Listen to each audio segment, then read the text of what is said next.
Oh my God, y'all. I just picked up these plants.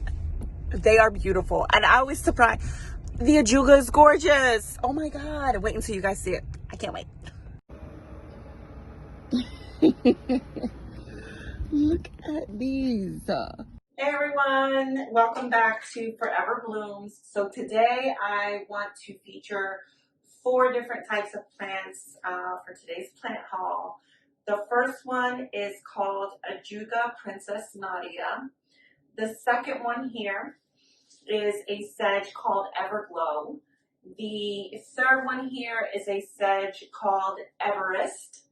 And then the last one here is called Vivid Bright Light Reblooming Dianthus. So this is a total of 21 plants, a lot of plants. So I do want to talk about how I came about getting them. So I started this channel recently and I've met a lot of wonderful people. One of them is a man by the name of Peter from Concept Plants.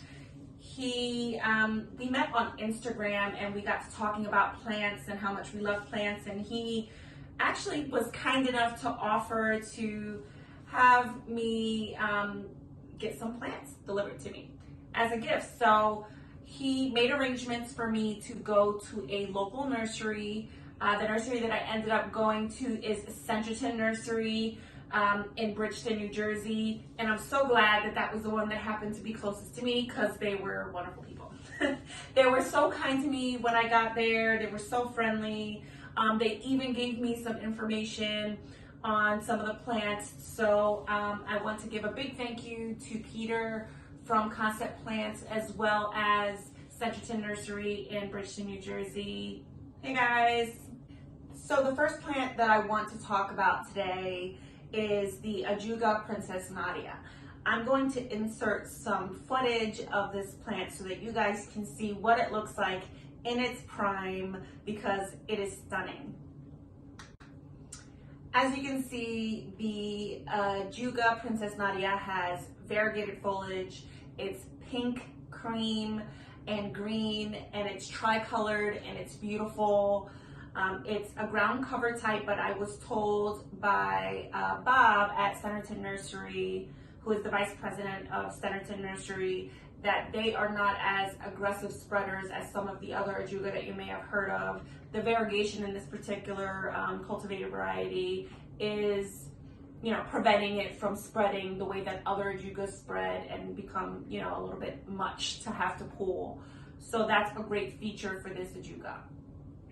The Princess Nadia Ajuga only gets about 3 to 6 inches tall, and it has a spread of only about 8 to 10 inches. So you can do a lot with a few small plants like this. This is like a tray of about 15 plants, so you can cover a large area because of that.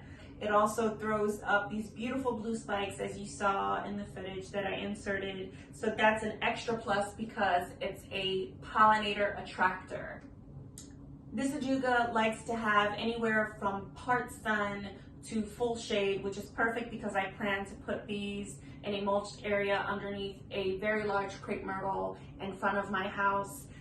It will bring a pop of color underneath what will be a shaded area in the spring and summer. It'll bring me a nice pop of color in that area, and sort of a ground cover look that I'm going for, because I also need to suppress weeds in that area, which the Ajuga will do. So the next plant that I want to talk about is a carex called Everglow. It's beautiful. So if you're looking for an evergreen, grassy type texture that can bring a pop of color to your garden, look into carex because it's a great option. They're typically low maintenance plants, and they're typically evergreen. This particular variety is zones 5 through 9, and it tolerates wet areas. So this particular plant for me is going to live in an area of my garden that gets hammered when it rains. That particular area of my garden is a part shade situation, so it should do beautifully there. This plant wants to get about 18 to 20 inches wide and about 16 to 18 inches tall. So this is also a good option, not only for like the front to middle of the border. in your garden, but also like potted plants. They're really, really pretty. In the winter, this plant has more of a white, creamy variegation to it. And in the spring, its new growth flushes almost like a gold tinge color. It's really pretty. The third type of plant that I want to talk about today is a Sedger Carex called Everest. Now, this one is so pretty, so pretty. As you can see, the Everest variety of Carex has deep green foliage with pure white, just pure white variegation in it. It gives it almost like a silvery quality. And in person, when I look at these two together, this one being the Everglow and this one being the Everest, this one looks like the foliage is a little thinner, like smaller, and it's a little wispier. Like this one seems to have more like a upright sort of stiff habit to it, and this one has a more like loose sort of arching wispy habit to it. The Everest wants to grow about 12 to 18 inches tall and wide, and it's a zone 5 through 10.